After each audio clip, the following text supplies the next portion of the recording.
Ha? Nandito nga kami makalapit sa lugar ng aking magulang. Sa kanilang bahayan. Balita ko magluluto daw ng puto. Ako ang hihingi at pakikikain. Yan kay mama iluto na? Ito na. Oh? Grabe oh. Parang nakakatakam naman yan eh. Yeah. Titikman ko yan. Ano ganyan yung ano. Yung malaki-laki. Titikman ko kung masarap ba. Ano po yan mga kalapnoy? Putong ano yan. Harina. Hindi po yung bigas. Harina po yun, harina. All purpose ngayon ano? All purpose? All purpose mga kalapnoy. Oh, mainit. Hindi pwedeng. Pwede ginaka, ano. Mainit. Kamay na lang. Hindi. Ay, yan.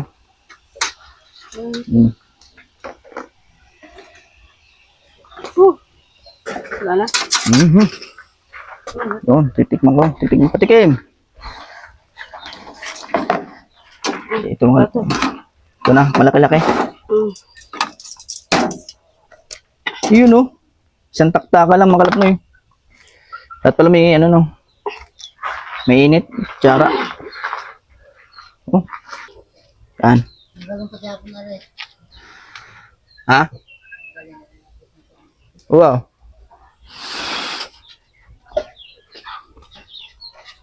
Ang sarap.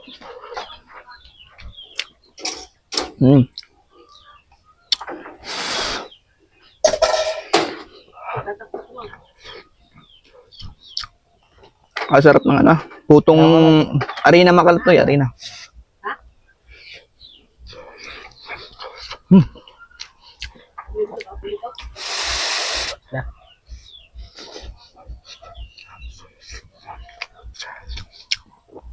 Ah.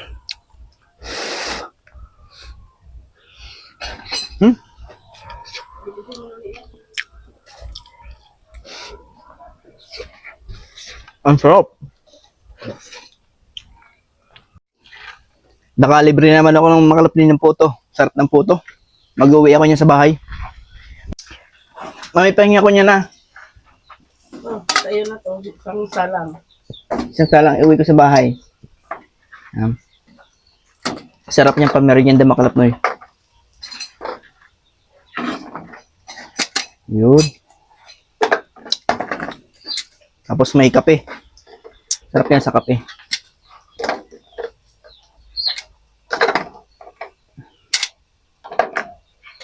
Putong ano yan, harina. Pwede din po ano. Hindi lang po bigas ang ginagawang puto. Harina din mga kalapnoy. Pero mas masarap yata may bigas, yung bigas ano. Mas lalagyan ng keso. Yun no.